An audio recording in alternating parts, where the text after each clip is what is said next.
কোরআন এবং হাদিসের আলোকে আমরা কিছু হতভাগা মানুষের কথা জানি, যে মানুষগুলো হয়তো নামে মাত্র তাদের অনেকে মুসলমানও, হয়তো অনেকে নামাজ কালামও পড়ে, কিন্তু জান্নাতে তারা যেতে পারবে না। কারা সে হতভাগা মানুষ? জান্নাতে যাওয়ার পথে বাধাগুলো কি কি? আমরা আজ সেরকম 16টি বাধার কথা জানবো। কয়টি বাধা? 16টি বাধার কথা জানবো।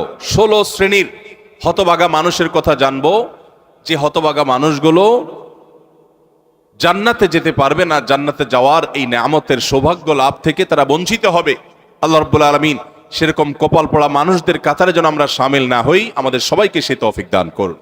আপনাদের কাজ হলো, আমাদের সবার কাজ হলো, এই 16 প্রকার হতভাগা মানুষের কোনো একটা প্রকার এর মধ্যে আমি নিজে আছি কিনা সেটা মেলানো।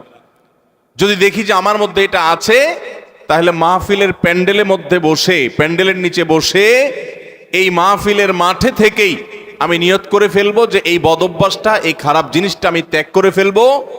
যেই 16টি খারাপ জিনিস, যেই 16টি অপরাধ জান্নাতে যাওয়ার ক্ষেত্রে বাধা, সে বাধাগুলো আমাদের জীবন থেকে আমাদের সরিয়ে ফেলার সংকল্প এখান থেকে করে তারপরে বাড়িতে যেতে হবে। তাহলে আজকে মাহফিলে আসা, বসা, আয়োজন করা সবকিছু সার্থক হবে ইনশাআল্লাহ। সর্বপ্রথম যে হতভাগা মানুষদের কথা বলতে চাই, যারা জান্নাতে যেতে পারবে না, তারা হলো যারা আল্লাহর প্রতি ঈমান আনে নাই, যারা মুসলমান হয় নাই, যারা ঈমান আনে নাই, আল্লাহর প্রতি যারা বিশ্বাস করে নাই, তারা আল্লাহর তৈরি জান্নাতে যাবে, এটা কখনো আশা করা যায়? যদি আল্লাহকে কেউ বিশ্বাসী না করে, আল্লাহর একত্ববাদকে স্বীকারই না করে, শিরকে লিপ্ত হয়, সে মুসলমানই না হয়, তাহলে সে আল্লাহর জান্নাতের প্রত্যাশা কোত্থেকে করতে পারে? একজন মানুষ তিনি মুসলমান না, তিনি অমুসলিম, তার ব্যক্তি জীবনে অনেক ভালো কাজ থাকতে পারে, অনেক ভালো অর্জন থাকতে পারে, কিন্তু তার ভিতরে ঈমান নাই। এই লোকটা আল্লাহর কাছে জান্নাতের আশা কখনো করতে পারে? একজন মানুষ বাংলাদেশে মানুষের জন্য অনেক কাজ করেছেন, বাংলাদেশের উন্নয়নে অনেক ভূমিকা তার ছিল বা আছে, বাংলাদেশে অনেক কল্যাণকামিতা তিনি চান, তার অনেক ইন্ডাস্ট্রি কারখানা থেকে বহু দেশের উপকার হয়, দেশে মানুষ উপকার হয়, এরকম আরো বহু উপকারিতা তার দ্বারায় হয়, কিন্তু লোকটা বাংলাদেশের অস্তিত্বকে স্বীকার করে না, বাংলাদেশের অস্তিত্বকে স্বীকার করে না, বাংলাদেশের স্বাধীনতা, সার্বভৌমত্ব এগুলো স্বীকার করে না। সে যদি বাংলাদেশকে অস্বীকার করে, বাংলাদেশ রাষ্ট্রের বিরুদ্ধে বিদ্রোহ করে, তাহলে এই ব্যক্তিকে বাংলাদেশ রাষ্ট্র বা রাষ্ট্রের তরফ থেকে রাষ্ট্রীয় কর্তৃপক্ষ কখনো তাকে রাষ্ট্রের কোনো সম্বর্ধনা, রাষ্ট্রের কোনো বিশেষ সম্মাননা ওই ব্যক্তিকে কখনো দিবে? দেওয়ার কথা? যে রাষ্ট্রকেই স্বীকার করে না, রাষ্ট্র তাকে সম্বর্ধনা দেওয়ার কথা? তার হতে পারে অনেক অর্জন আছে, হতে পারে অনেক অবদান আছে, তার একটারও 2 পয়সার কোনো মূল্য থাকবে না যদি সে রাষ্ট্রটাকেই কি করে? অস্বীকার করে। ঠিক একইভাবে যে আমার রবকে মানে না, যার আল্লাহর প্রতি ঈমানই নেই, বিশ্বাসই নেই, তার হাজারটা ভালো কাজ থাকতে পারে, আল্লাহ রাব্বুল আলামিনের কাছে সে কখনো জান্নাত প্রত্যাশা করতে পারে? যে আল্লাহকে স্বীকার করে না, সে আল্লাহর কাছে জান্নাত কিভাবে আশা করে? এই জন্য ভাইরা আমার, সহিহ মুসলিমের হাদিসে আসছে, নবী করিম সাল্লাল্লাহু আলাইহি ওয়াসাল্লাম বলেছেন, লা তাদখুলুল জান্নাতা হাত্তা তুমিনু, তোমরা ততক্ষণ পর্যন্ত জান্নাতে প্রবেশ করবে না যতক্ষণ পর্যন্ত তোমরা ঈমানদার হবে না। অর্থাৎ ঈমানদার না হলে জান্নাতে যাওয়ার কোনো সুযোগ নেই।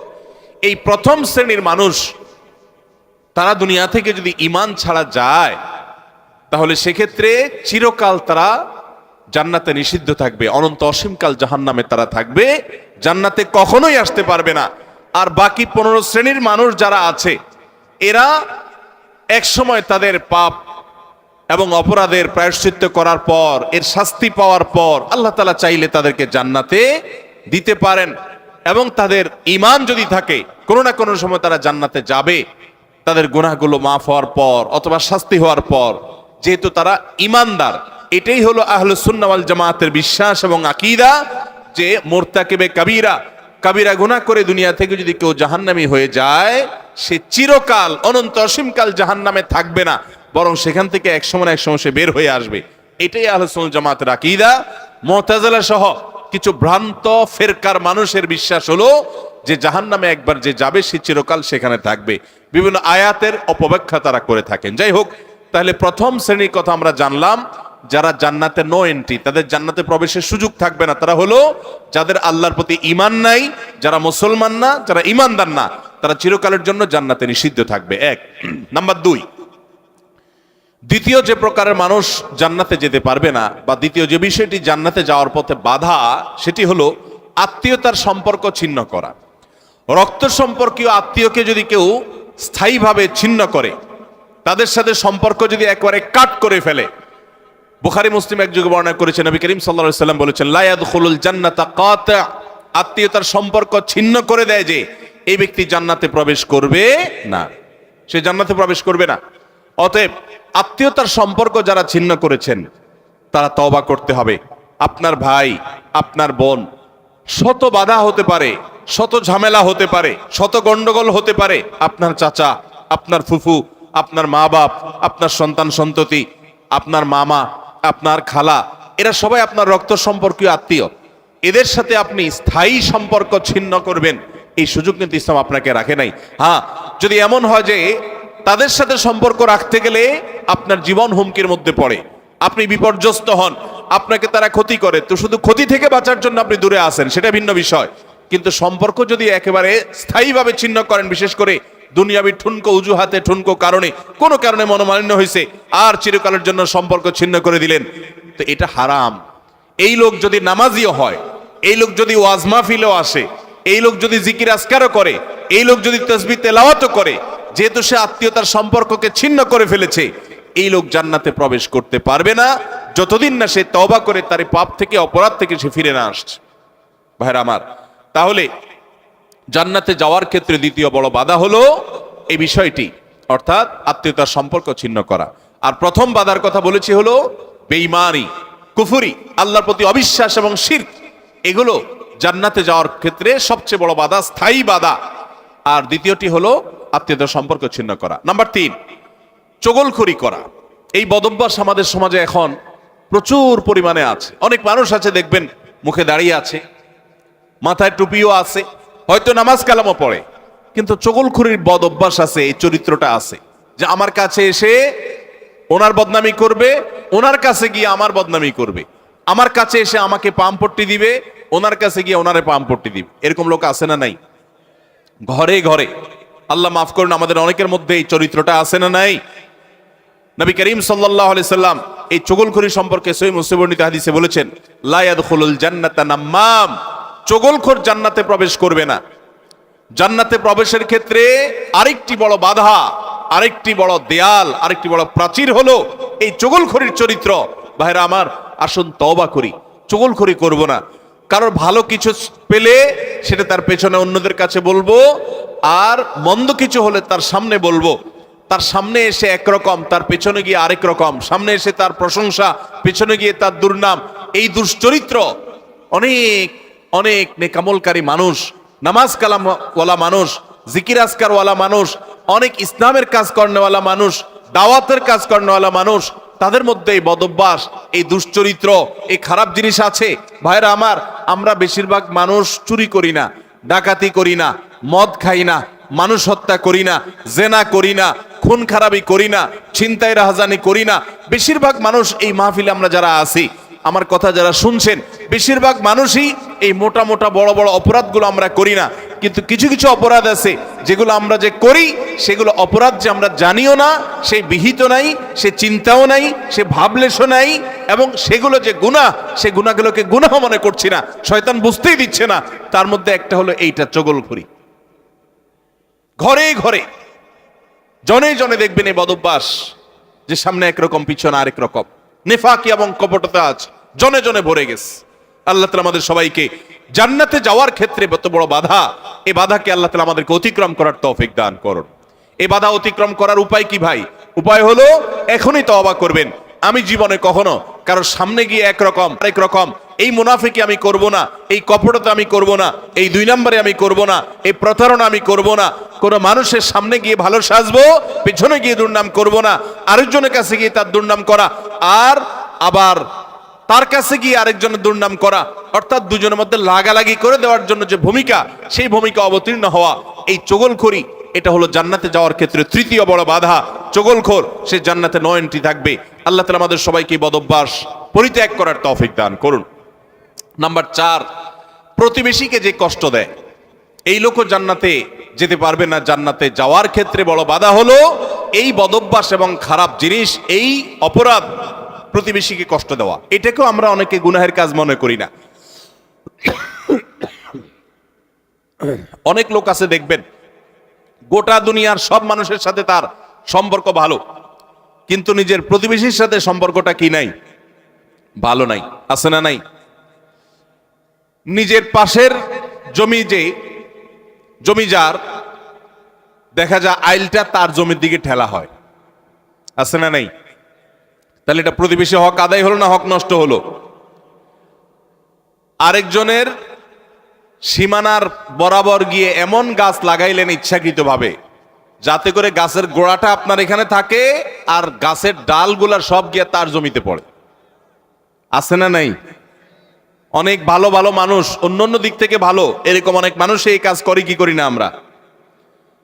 আমি নিজেই জানি যে আমার এই যে সীমানায় গাছগুলো লাগাচ্ছি, এই গাছগুলোর ছায়া পড়ে তার ফসল নষ্ট হবে, তার জায়গাতে ছায়া পড়ে থেকে অনেক ফসল হবে না, ক্ষতি হবে। তারপর আমি লাগাই, ক্ষতি করার জন্যই লাগাই, যে গাছের গোড়াটা আমার থাকবে, আগাটা সব তার ঘাড়ের উপরে, তার জমির উপরে গিয়ে পড়বে, তার সীমানার উপরে গিয়ে পড়বে, ভোগ করব আমি। আছে না নাই? ভাইরা আমার, হাঁস দিয়ে, মোরগ দিয়ে, সন্তান দিয়ে, বিভিন্ন ভাবে প্রতিবেশীকে আমরা অনেকে কষ্ট দেই। নবী করিম সাল্লাল্লাহু আলাইহি ওয়াসাল্লাম সহিহ মুসলিম বর্ণিত হাদিসে বলেছেন, লা ইয়াদখুলুল জান্নাতা মান লা ইয়ামানু জারুহু বাওয়াইকাহু। যে ব্যক্তির প্রতিবেশী তার হাত, মুখ এগুলোর কষ্ট দ্বারা, তার ক্ষতি এবং অনিষ্ট থেকে যে ব্যক্তি নিরাপদে থাকে না, অর্থাৎ প্রতিবেশীকে যে শান্তিতে রাখে না, প্রতিবেশীকে বিভিন্ন ভাবে কষ্ট দেয়, এই ব্যক্তি জান্নাতে প্রবেশ করতে পারবে না। আপনারা অনেকে একটা হাদিস শুনেছেন, বিখ্যাত প্রসিদ্ধ একটা হাদিস। নবী করিম সাল্লাল্লাহু আলাইহি ওয়াসাল্লামের কাছে বলা হলো, হে আল্লাহর রাসূল, অমুক ব্যক্তি খুব নফল নামাজ রোজা করত, খুব দান সাদাকা করত, এবং সব ভালো আমলগুলো করত, ফরজ তো করত, নফলও করত। ফরজ 5 ওয়াক্ত তো পড়তো, আবার নফল নামাজও পড়তো, ধরেন তাহাজ্জুদের শাক সব পড়তো, যাকাত তো দিত, আবার এমনিও দান করত। তার আমলের কোনো কমতি ছিল না। একটা দুর্বলতা ছিল যে প্রতিবেশীকে সে কষ্ট দিত, ঝগড়াঝাটি করত, তাদের হক নষ্ট করত। নবী করিম সাল্লাল্লাহু আলাইহি সাল্লাম বলেছেন, সে জাহান্নামী। তোমরা যার কথা বলেছ, আল্লাহ তাআলা ওহীর মাধ্যমে নবীকে জানিয়ে দিয়েছেন, তার পরিণতি হলো জাহান্নাম। তার কোনো নামাজ, তার কোনো রোজা, তার কোনো ইবাদত, তার কোনো দান সাদাকা, এগুলো তাকে রক্ষা করতে পারে না, সে জাহান্নামে যাবে, কারণ তার প্রতিবেশীকে সে কষ্ট দিয়েছে। এর বিপরীতে নবীজি সাল্লাল্লাহু আলাইহি সাল্লামকে বলা হলো যে আরেকজনের কথা আমরা জানি, শুধু ফরজ নামাজগুলো পড়তো, নফল নামাজ পড়ার সময় পাইতো না, শুধু ফরজ কাজগুলো করতো, অতিরিক্ত দান সাদাকার সুযোগও পেত না, কিন্তু তার একটা ভালো গুণ ছিল, সে প্রতিবেশীদের সাথে সুসম্পর্ক বজায় রাখতো। তারা যদিও খুব বেশি ভালো ছিল না, কিন্তু সে ভালো থাকার চেষ্টা করত, নিজে থেকে তাদের যেন কষ্ট না হয় এটা খেয়াল রাখতো। নবী সাল্লাল্লাহু আলাইহি সাল্লাম বলেছেন, এই লোকটা জান্নাতি। ভাইরা আমার, প্রতিবেশী যে কত বড় একটা ব্যাপার, এটা আমরা বেশিরভাগ মানুষ বুঝি না। গ্রাম বলেন, শহর বলেন, বেশিরভাগ জায়গায় আমরা প্রতিবেশীর হক নষ্ট করি। প্রতিবেশীকে জানেন?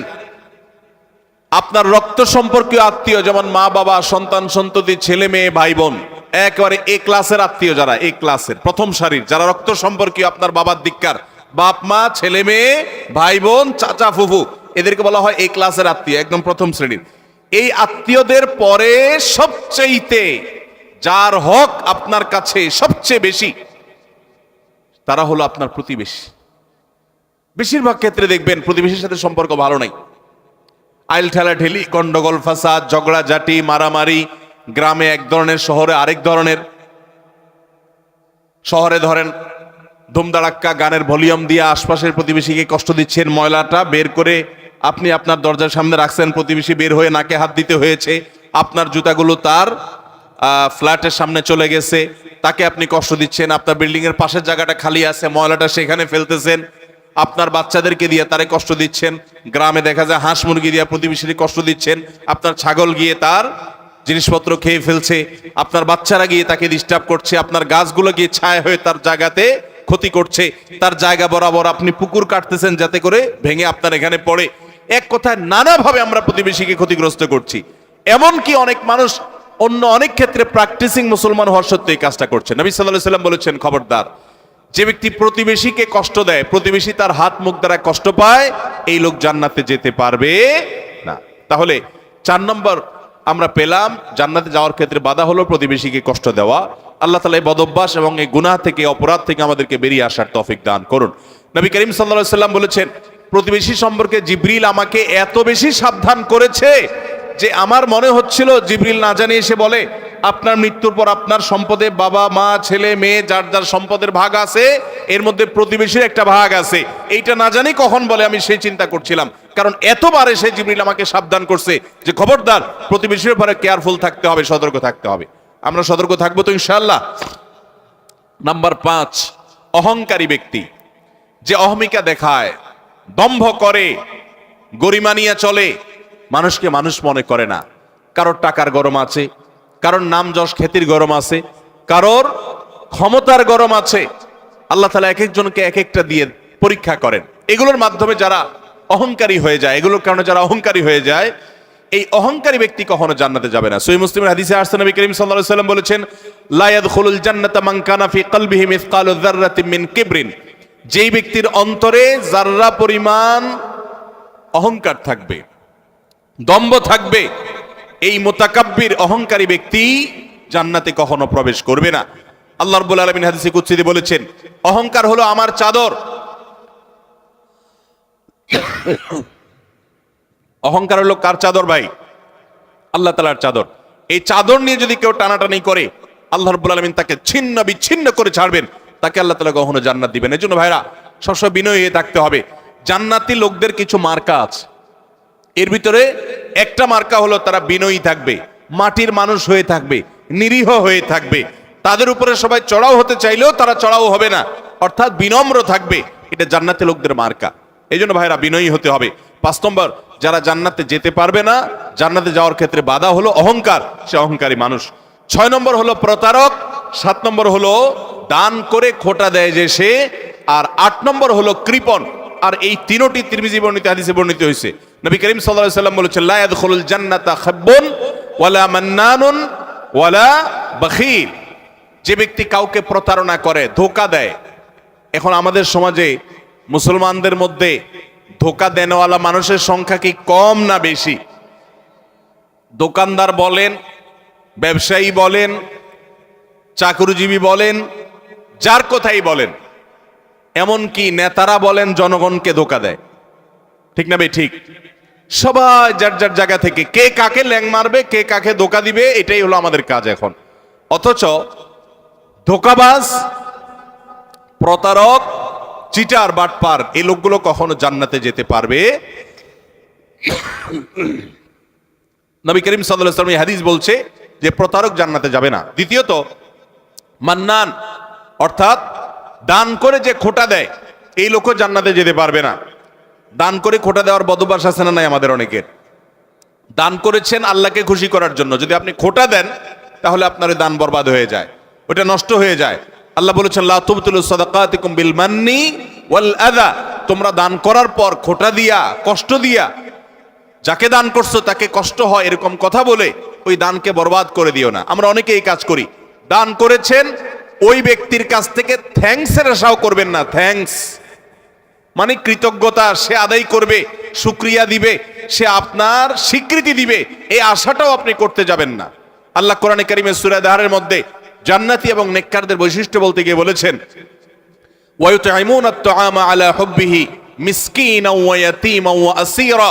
জান্নাতি মানুষগুলো, আবরার এবং নেককাররা হলো তারা আল্লাহর মহব্বতে মিসকিনকে, বন্দীকে, অন্যান্য অভাবী মানুষদেরকে তারা খাদ্য দেয় এবং বলে, ইন্নামা নুতঈমুকুম লিওয়াজহিল্লাহ লা নুরিদু মিনকুম জাযাআও ওয়ালা শুকুরা।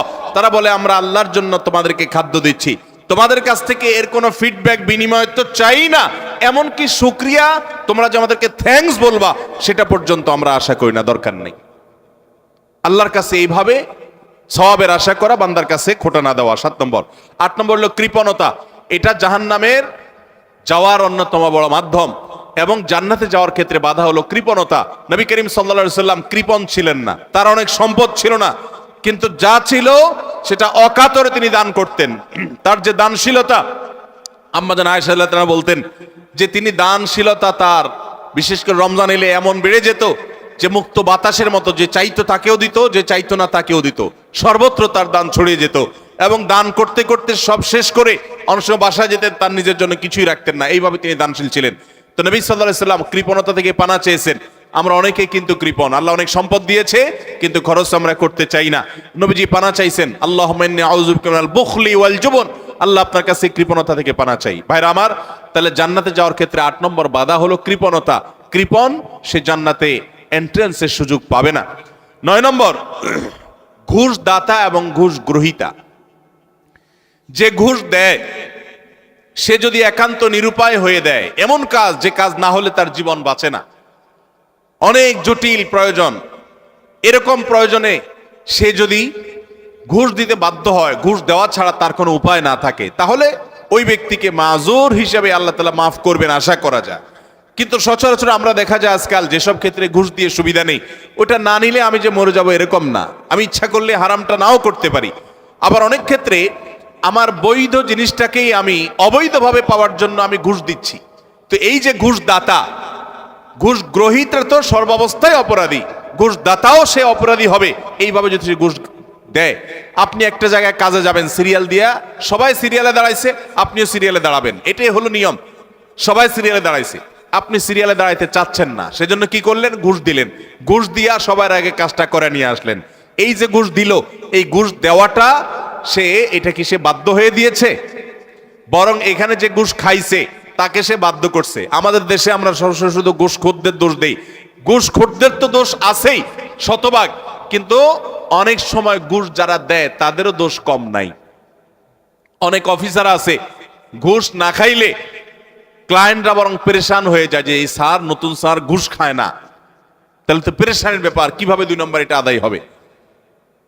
অতএব ভাইরা আমার, ঘুষ দাতা এবং গ্রহীতা, তাবরানীর হাদিসে আসছে নবী করিম সাল্লাল্লাহু আলাইহি ওয়াসাল্লাম বলেছেন, আর রাশি ওয়াল মুরতাশি ফাফিন্নার, ঘুষ দাতা ঘুষ গ্রহীতা উভয় জাহান্নামে যাবে।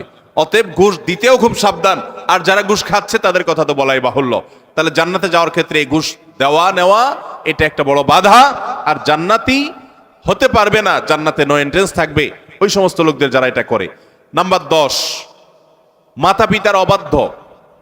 নাম্বার 11, নেশাগ্রস্ত, নেশায় আসক্ত।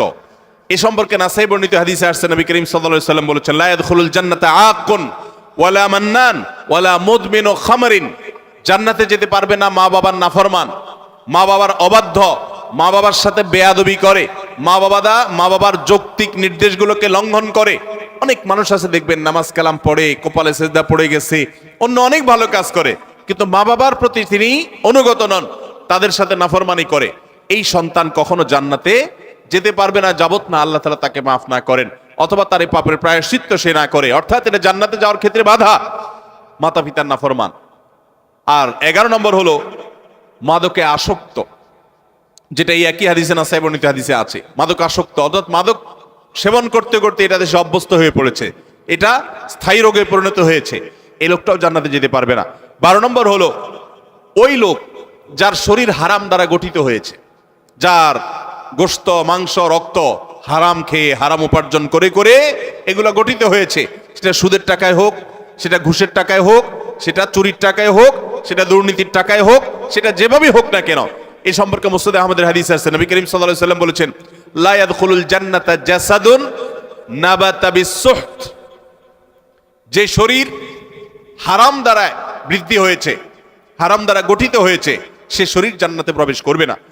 এটা হলো 12 নম্বর। 13 নম্বর হলো অহংকারী ব্যক্তি, যে শুধু অহংকার করে তা নয়, অহংকারের পাশাপাশি আরেকটা বদ অভ্যাস আছে, আরেকটা রোগ আছে, যে রীতিমতো কাউকে পাত্তা দেয় না এবং গোয়ার কিসিমের হয়, গোয়ার কিসিমের হয়, খুব তেড়া কিসিমের হয়, শক্ত মেজাজি হয়, কোনোভাবেই সে নরম হতে চায় না।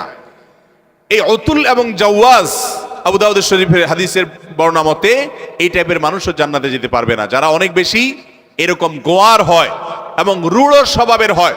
স্বভাবটাই হলো রূঢ়, স্বভাবটাই হলো রুষ্ট, সে সবসময় মানুষের সাথে এরকম কঠোর স্বভাবের হয়, তার মনটাই হলো পাথরের মতো, এই মানুষগুলো জান্নাতে যেতে পারবে না, এবং আবু দাউদের হাদিস সেটি বলছে। আর 14 নম্বর হলো গণক, যে ভবিষ্যতে কি হবে না হবে মানুষের সমস্ত গণক গণনা করে বিভিন্ন খবর বলে দেয়। অনেক সময় এগুলো সত্য হয় এবং কুফরি কালাম করে শয়তানের আশ্রয় নিয়ে ব্ল্যাক ম্যাজিকের মাধ্যমে, জাদুবিদ্যার মাধ্যমে বিভিন্নভাবে এরকম অনেক কিছু বলতে পারে তারা, এবং সেগুলো খেটেও যেতে পারে, অস্বাভাবিক নয়।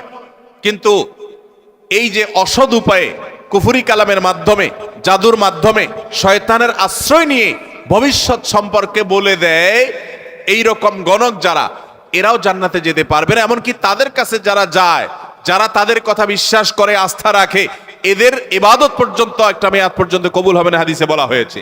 তাহলে 14 প্রকার হলো এই গণক। আর 15 নম্বর হলো জাদুকর, যারা ব্ল্যাক ম্যাজিক করে মানুষকে। আজকাল এই ব্ল্যাক ম্যাজিক ভাই ঘরে ঘরে হয়ে গেছে, ঘরে ঘরে দুষ্ট জিনকে দিয়ে শয়তানের আশ্রয় নিয়ে ব্ল্যাক ম্যাজিশিয়ানরা ব্ল্যাক ম্যাজিক করে। দেখবেন যে বিভিন্ন পোস্টারে লেখা কামরূপ কামাখ্যা থেকে প্রশিক্ষণ প্রাপ্ত, আছে না নাই? ফেসবুকে দেখবেন বিভিন্ন কমেন্টে এরকম পোস্টার পোস্ট করে অনেক অনেক লোক। আবার অনেক সময় দেখবেন বিভিন্ন জায়গায় জায়গায় এগুলো আছে। ঘরে ঘরে দেখবেন এমন অনেক রোগী আছে যেই রোগীদের কোনো ট্রিটমেন্ট ডক্টররা করতে পারছেন না। দেশ বিদেশ ঘুরে, বহু হাসপাতাল ঘুরে, বহু ট্রিটমেন্ট নিয়েও কোনো চিকিৎসা করাতে পারছেন না, কোনো ট্রিটমেন্ট হচ্ছে না, সুস্থ হচ্ছে না। এগুলোর একটা অংশ, আমি সবগুলো বলছি না, একটা বড় অংশ ব্ল্যাক ম্যাজিকের রোগী আস্তে আস্তে শেষ হয়ে যাচ্ছে। বিভিন্ন বর্ণনা আছে সম্পর্কে। ব্ল্যাক ম্যাজিক এটা ওটের উপর যদি পড়ে তো ওটকে পাতিল পর্যন্ত নিয়ে যায়, অর্থাৎ শেষ হয়ে যায়, জবাই করে খাওয়া ছাড়া উপায় থাকে না, আর মানুষকে কবর পর্যন্ত নিয়ে ছাড়ে। অন্য আরেক হাদিসে আছে যে এই যে মানুষের হিংসাত্মক দৃষ্টি, কুদৃষ্টি, বদনজর, এটা ভাগ্যকে পর্যন্ত আল্লাহর ফয়সালাতেই পরিবর্তন পর্যন্ত করে দেয়। এরকম ভয়াবহ একটা বিষয়। তো এই ব্ল্যাক ম্যাজিশিয়ান যারা, এরা জান্নাতে যেতে পারবে না, এবং দুনিয়াতে এদের জন্য চরম শাস্তি। ইসলামী শরিয়া তাদের জন্য মৃত্যুদণ্ড রেখেছে, কারণ এরা স্বামী স্ত্রীর মধ্যে কলহ সৃষ্টি করে। এখন শত শত ফ্যামিলিতে দাম্পত্য সম্পর্কগুলো ভালো নেই। আমার কাছে এরকম শত শত হিস্ট্রি আসে। জাহান্নামে গেলেও একসময় আপনি জান্নাতে আসবেন, এটাই আহলে সুন্নাত জামাতের আকীদা, এটাই বিশুদ্ধ বিশ্বাস। কিন্তু তারপরেও জাহান্নাম তো এমন জায়গা যেখানে এক মুহূর্তের জন্য গিয়ে সহ্য করার কথা নয়। অতএব ইমানদার প্রথম চান্সে জান্নাতে যেতে চাইবে।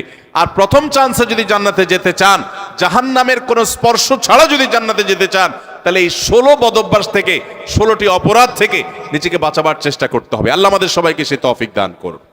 আমি আবারও এক নজরে বলে দিচ্ছি। নাম্বার 1, যাদের মধ্যে ঈমান নাই, যারা কুফর বা শিরকে লিপ্ত, তারা জান্নাতে যেতে পারবে না। জান্নাতে যাওয়ার ক্ষেত্রে বড় বাধা হলো ঈমান না থাকা এবং কুফর শিরকে লিপ্ত থাকা।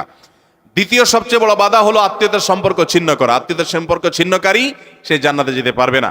তৃতীয় বড় বাধা হলো যারা চগলখড়ি বদঅভ্যাস আছে, এই রোগটা, এটা জান্নাতে যাওয়ার ক্ষেত্রে বাধা। চতুর্থ, প্রতিবেশীকে কষ্ট দেওয়ার রোগ যাদের আছে, এই রোগটা, এই বদঅভ্যাসটা জান্নাতে যাওয়ার ক্ষেত্রে বাধা। 5 নম্বর হলো অহংকার, দম্ভ, এগুলো গরিমা, এগুলো জান্নাতে যাওয়ার ক্ষেত্রে বাধা। 6 নম্বর হলো প্রতারণা করা মানুষের সাথে, মানুষকে ধোঁকা দেওয়া, সেটা ব্যবসায়ী হিসাবে হোক, কাস্টমার হিসাবে হোক, আপনার চাকরিজীবী হিসাবে হোক, যেই কোনো দিক থেকে হোক, প্রতারণা করা, এটা জান্নাতে যাওয়ার ক্ষেত্রে 6 নম্বর বড় বাধা। 7 নম্বর হলো দান করার পর খোঁটা দেওয়া। মানুষ উপকার করছেন, আল্লাহর জন্য করছেন, ব্যাস, যার উপকার করেছেন তার মুখ থেকে স্বীকৃতিটাও আপনার শোনার দরকার নাই। সে স্বীকৃতি না দিলে, অস্বীকার করলে সে আল্লাহর কাছে গুনাহগার হবে, কিন্তু আপনার আসার দরকার নাই, আপনি আল্লাহর কাছে সওয়াবের আশা করবেন। এটা হলো 7 নম্বর বাধা। 8 নম্বর হলো কৃপণতা। 9 নম্বর হলো ঘুষ দেওয়া নেওয়া। 10 নম্বর হলো মা বাবার নাফরমানি করা, মা বাবার অবাধ্য হওয়া, মা বাবার অসম্মান করা, মা বাবার যুক্তি নির্দেশকে অলঙ্ঘন করা, অমান্য করা। 11 নম্বর হলো মাদক আসক্ত হওয়া। 12 নম্বর হলো হারাম উপার্জন দ্বারা, হারাম খাদ্য দ্বারা, পানীয় দ্বারা শরীর গঠন করা, সুদ, ঘুষ, দুর্নীতি, 2 নম্বর পথে উপার্জন করা। আর 13 নম্বর হলো রূঢ় স্বভাবের হওয়া, গোয়ার কিসিমের হওয়া, এমন হওয়া যে সবার সাথে গোয়ারের মতোই থাকে, রুষ্ট থাকে, রূঢ় থাকে সবসময়, বিনম্রতার নামগন্ধ তার মধ্যে নাই, এরকম স্বভাবের হওয়া। 14 নম্বর হলো গণক হওয়া, গণনা করে মানুষের ভাগ্য এটাকে আপনার বলে দেওয়া, ভবিষ্যৎ বলে দেওয়ার চেষ্টা করা, বিশেষ করে কুফরি কালামের মাধ্যমে শয়তানের আশ্রয় নিয়ে। আর 15 নম্বর হলো জাদু করা, অর্থাৎ ব্ল্যাক ম্যাজিক করা, ব্ল্যাক ম্যাজিশিয়ান। আর 16 নম্বর হলো আপনার সিল্কের পোশাক পরা। আল্লাহ রাব্বুল আলামিন এই সব কবিরা গুনাহ, এগুলো যেগুলো বললাম এগুলো একটা সগীরা গুনাহ না, প্রথমটা শুধু কবিরা না, আকবারুল কাবায়ের, সবচেয়ে বড় কবিরা গুনাহ, বরং সেটা কুফরি, ঈমান বিধ্বংসী বিষয়। সেটা সহ এই 16টি সবগুলো কবিরা গুনাহ এবং কুফর থেকে, শিরক থেকে আল্লাহ তাআলা আমাদের সবাইকে বেঁচে থাকার তৌফিক দান করুন। আমরা সবাই জান্নাতে যেতে চাই তো ইনশাআল্লাহ? সবাই জান্নাতে যেতে চাই। তাহলে সেক্ষেত্রে এই 16টি তো বটেই, কোরআন এবং হাদিসে আরো যে সমস্ত বিষয়কে হারাম করা হয়েছে সেগুলো থেকে আমাদের বেঁচে থাকার চেষ্টা করতে হবে। কারণ কুফরির পাশাপাশি, শিরকের পাশাপাশি যত প্রকার হারাম কোরআন এবং হাদিসে বর্ণিত হয়েছে সেগুলা লিপ্ত হওয়াটা জান্নাতে যাওয়ার ক্ষেত্রে বাধা, প্রাচীর, দেয়াল। আল্লাহ তাআলা আমাদের সবাইকে সে দেয়ালকে ভেদ করে জান্নাতে যাওয়ার তৌফিক নসিব করুন। সবাই চেষ্টা করবো তো ইনশাআল্লাহ মেনে চলার? ভাইরা আমার, এই প্রকারগুলো পারলে লিখে ফেলবেন, এটা কাগজে লিখে ফেলবেন। আমি সংক্ষেপে সামারি বললাম, এই সামারিটা লিখে ফেলবেন। লিখে আপনার বাসা বাড়িতে, আপনার অফিসে, আপনার শয়নকক্ষের আশেপাশে কোথাও টাঙ্গায় দিবেন যে এই লোকগুলো জান্নাতে যেতে পারবে না বলে নবী করিম সাল্লাল্লাহু আলাইহি সাল্লাম, আল্লাহর রাসূল জানিয়ে দিয়েছেন। অতএব এই দুশ্চরিত্রগুলো আমার মধ্যে আছে না নাই, এই তালিকাটা দেখে প্রতিনিয়ত নিজেকে সংশোধন, ইসলাহ করার চেষ্টা করতে হবে। চেষ্টা করব না আমরা ইনশাআল্লাহ? আল্লাহ আমাদের সবাইকে তৌফিক দান করুন। ভাইরা আমার, আমি প্রশ্নোত্তরে যাওয়ার আগে আমার এই যে লোকগুলোর কথা বললাম, 16 প্রকার মানুষ, কোরআন হাদিস থেকে আরো এটার প্রকার বাড়ানো যাবে। আমি 16টির কথা বলেছি মাত্র।